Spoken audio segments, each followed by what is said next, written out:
कचौरी मैं फ्रेंड्स तोड़ के भी दिखा रही हूँ।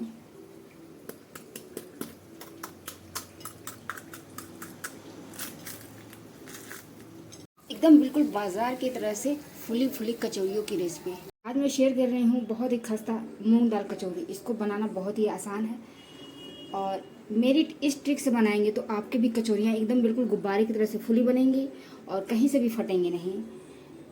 मूंग दाल कचौड़ी बनाने के लिए मैंने 1 कटोरी मूंग को 4-5 घंटे पहले भिगो दिया था और ये बहुत अच्छे से फूल गए हैं, देख पा रहे होंगे बहुत अच्छे से भीग गए हैं। पानी निथार लेंगे और अब चूल्हे पे एक पैन रख दिया, इसमें 2 चम्मच तेल डाल देंगे।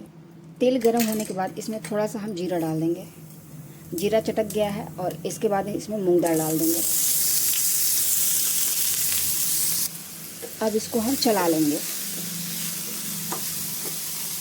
और अब इसमें हल्दी पाउडर डाल देंगे, कश्मीरी मिर्च पाउडर, लाल मिर्च पाउडर, आमचूर पाउडर, चाट मसाला, नमक, इन सभी चीज़ों को हम मिक्स कर लेंगे और ये हम बिल्कुल लो फ्लेम पे करेंगे और ढक्कन लगा कर इसको 3 से 4 मिनट के लिए छोड़ देंगे ताकि जो दाल है अच्छे से गल जाए। और इसके लिए एक स्पेशल हम मसाला रेडी करेंगे, चलिए उसको भी हम ड्राई रोस्ट कर लेते हैं।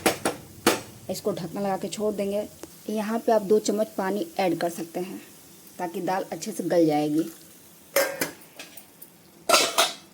4-5 मिनट के बाद बिल्कुल दाल अच्छे से पक गए हैं और अब हम गैस को ऑफ कर देंगे और इसको ठंडा होने देंगे। एक कढ़ाई गरम कर लिया है, इसमें हम 1 चम्मच साबुत धनिया डाल देंगे, 2 सूखी मिर्च डाल दिया है और आधा चम्मच सौंफ, आधा चम्मच जीरा और 8-10 काली मिर्च। थोड़ा सा मैंने यहाँ नारियल डाला हुआ है, अदरक डाला है और 2 हरी मिर्च डाला है और साथ में इस तरह का मैंने 2 चम्मच ये चना, भुने हुए चना हैं, इसको डाला हुआ है। अब इनको हम भून लेंगे लो फ्लेम पे।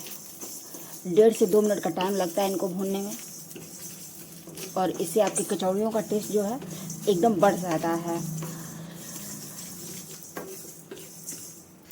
मसाले अच्छे से भुन गए हैं, अब गैस ऑफ कर देंगे और ठंडा कर लेंगे इस मसालों को। और अब एक जार में जो भुने हुए मसाले थे ठंडे हो गए हैं, इसको डाल करके दरदरा हम पीस लेंगे। कुछ इस तरीके का मसाला दरदरा पिसा हुआ है और अब इसी जार में हम मूंग को डाल देंगे, मूंग दाल को, और इसको भी हम दरदरा पीस लेंगे। इस तरीके का दरदरा हमने पीस लिया हुआ है और कुछ दाल को मैंने ऐसे खड़ा ही छोड़ दिया हुआ था। इन सभी को मिक्स कर लेना है। सभी चीज़ों को मिक्स कर लेंगे। आप यहाँ पे धनिया का पत्ता भी डाल सकते हैं ऊपर से। और अब इसके हम छोटे छोटे गोल गोल बॉल्स बना लेंगे। इसे भरने में आसानी होती है और इक्वल शेप में बनता है, तो छोटे छोटे ऐसे बना लेंगे हम।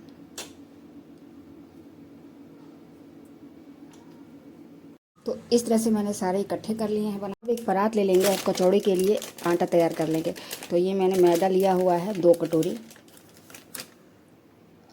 आप चाहें तो इसको गेहूं के आटे से बना सकते हैं। इसमें नमक डाल देंगे, थोड़ा सा क्रश किया हुआ अजवाइन डाल देंगे, 4 बड़े चम्मच इसमें हम ऑयल डाल देंगे और इसको पहले हमको अच्छे से मिक्स कर लेना है। मिक्स करने के बाद अब इसमें थोड़ा थोड़ा पानी डाल करके हम इनका एक डो लगा लेंगे। डो लग गया है और ढक करके इनको हम थोड़ा सा रेस्ट दे देंगे। डो एकदम अच्छे से सेट हो गया है और एक बार फिर से हम इसको मसल लेंगे और इसके छोटी छोटी हम लोइयाँ कर लेंगे।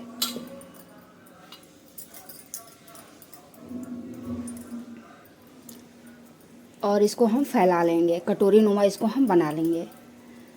जितना हो सके आप पतला करें अंगूठे और उंगलियों की सहायता से। इस तरह से इजली ये बहुत आसानी से हो जाते हैं। और अब जो हम ये मूंग दाल का ये जो बॉल्स बना के रखे हुए थे, इसको डाल करके हम अच्छे से इसको पैक कर देना है।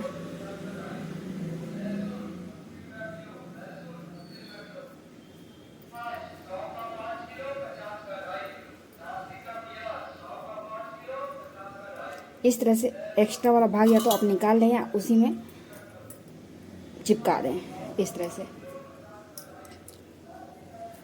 और इसको बिल्कुल हथेलियों से इस तरह से इसको फैलाते जाएंगे इस तरह से।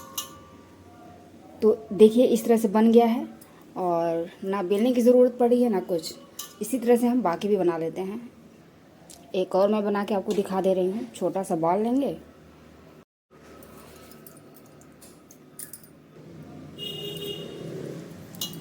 इस तरह से फैलाते रहेंगे इसको।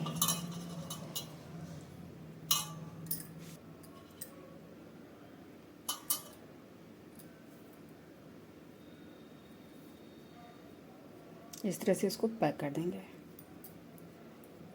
आप कचौड़ियों का साइज अपने अनुसार छोटा या बड़ा कर सकते हैं।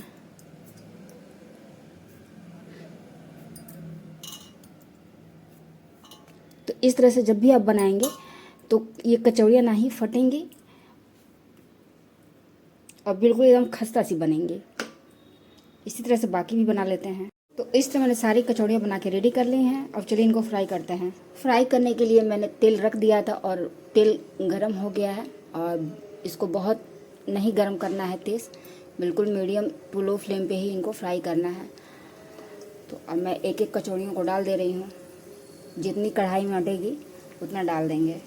तो इस तरह से देख पा रहे होंगे कि डालने के बाद तुरंत गुब्बारे की तरह से एकदम कचौड़ियाँ फूलने लगी हैं। और बिल्कुल मैंने लो फ्लेम किया हुआ है और इसको हिलाना डुलाना नहीं है। कम से कम 2-3 मिनट के लिए हम इसको ऐसे ही छोड़ देंगे। तो कढ़ाई बिल्कुल भर गई है, शायद एक कम डालना चाहिए था। और लगे कि एक साइड का हो गया है तो हम दूसरी साइड में इसको पलट लेंगे। इस तरह से आप भी जब कचौड़ियाँ बनाएंगे तो बाज़ार का खाना तो भूल ही जाएंगे। एकदम बिल्कुल हलवाइयों वाला ये कचौड़ियाँ जो एकदम बिल्कुल बढ़िया से फुली फुली हैं। कचौड़ियों को दोनों तरफ से अच्छे से सिक जाने के बाद अब हम इसको निकाल लेंगे। देख पा रहे होंगे बिल्कुल गोल्डन ब्राउन हो गया है। और इसी तरह से बाकी की भी कचौड़ियाँ डाल करके हम फ्राई कर लेंगे।